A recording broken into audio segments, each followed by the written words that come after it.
నమస్తే, welcome to Sakshi exclusive. Hi friends, America అధ్యక్షుడు Donald Trump మరోసారి ఓ భారీ వివాదంలో చిక్కుకున్నారు.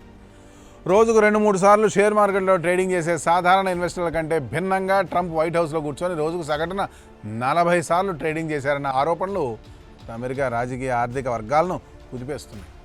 కేవలం 90 రోజుల్లోనే 3,700కు పైగా షేర్ లావాదేవీలు జరగడం తీవ్ర చర్చనీయాంశమైంది. బ్లూంబర్గ్ నివేదికల ప్రకారం 2026 జనవరి నుండి మార్చి మధ్య ట్రంప్ లేదా ఆయన సలహాదారులు భారీ స్థాయిలో షేర్ల కొనుగోలు, అమ్మకాల లావాదేవీలు నిర్వహించారు. ముఖ్యంగా Microsoft, Nvidia, Oracle, Boeing, Amazon, meta వంటి దిగ్గజ కంపెనీల్లో కోట్ల డాలర్ల పెట్టుబడులు పెట్టినట్లు తెలుస్తోంది.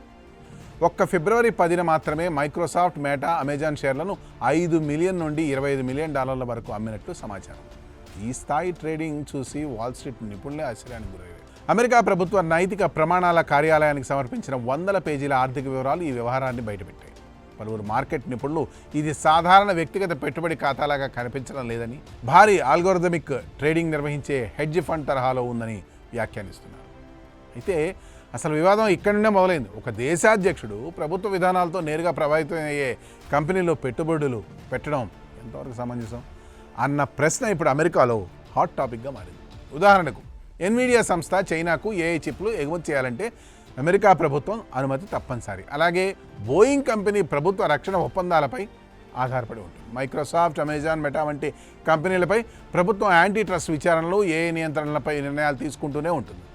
అలాంటి సమయంలో ఓవైపు ప్రభుత్వ విధానాలు రూపొందిస్తూ మరోవైపు అదే కంపెనీల్లో పెట్టుబడులు పెట్టడం కాన్ఫ్లిక్ట్ ఆఫ్ ఇంట్రెస్ట్ కింద వస్తుందన్న విమర్శలు వెల్లువెత్తుతున్నాయి. గత అమెరికా అధ్యక్షులు జార్జ్ హెచ్.డబ్ల్యూ. బుష్, బిల్ క్లింటన్ తమ ఆస్తులను బ్లైండ్ ట్రస్ట్లలో ఉంచి ఇలాంటి ఆరోపణలకు తావివ్వకుండా జాగ్రత్త పడ్డారు. కానీ ట్రంప్ విషయంలో పరిస్థితి భిన్నంగా ఉందని నివేదికలు చెబుతున్నాయి. ట్రంప్ సంస్థల నిర్వహణలో ఆయన కుటుంబ సభ్యుల పాత్ర కొనసాగుతోందని, కొన్ని ఆర్థిక దాఖలాల్లో ఆలస్యానికి జరిమానాలు కూడా చెల్లించారని సమాచారం. ఇంత భారీ స్థాయిలో ట్రేడింగ్ మానవీయంగా సాధ్యమా, లేక ఆటోమేటెడ్ ఆల్గోరిథమ్స్ ద్వారా జరిగిందా అన్న అనుమానాలు కూడా వ్యక్తమవుతున్నాయి. అయితే ఇప్పటి వరకు ఇది పూర్తిగా ఆల్గోరిథమిక్ ట్రేడింగ్ అని నిరూపించే ఆధారాలు లేవని తెలుస్తుంది.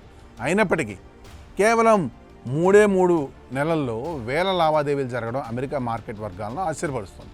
ఈ వివాదానికి మరింత ఊపిరి పోసింది ఇరాన్ అంశం.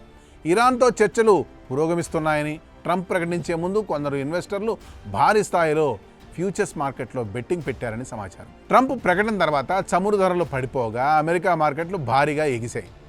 ఈ టైమింగ్ అనుమానాలకు తావిచ్చినా ట్రంప్కు నేరుగా సంబంధం ఉందని నిరూపించే ఆధారాలు అయితే లేవు. ఇదిలా ఉండగా ట్రంప్ అల్లుడు జెరెడ్ కుష్నర్ పేరు కూడా ఈ చర్చల్లో వినిపిస్తోంది. మధ్యప్రాచ్య దేశాలతో దౌత్య చర్చలు జరుపుతూనే గల్ఫ్ పెట్టుబడిదారులతో ఆర్థిక సంబంధాలు కొనసాగిస్తున్నారన్న విమర్శలున్నాయి. ఆయన సంస్థ అఫినిటీ పార్ట్నర్స్ సౌదీ అరేబియా సహా గల్ఫ్ సంపద నిధులతో సంబంధాలు కొనసాగిస్తున్నట్లు సమాచారం. అయితే వైట్ హౌస్ ఈ ఆరోపణలను పూర్తిగా దోసిపుచ్చింది.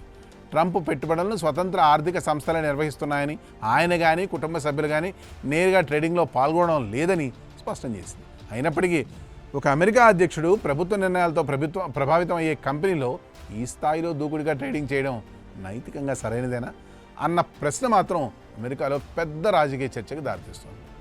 ఈ స్టోరీపై మీ కామెంట్స్ తెలియజేయండి. That's all for today.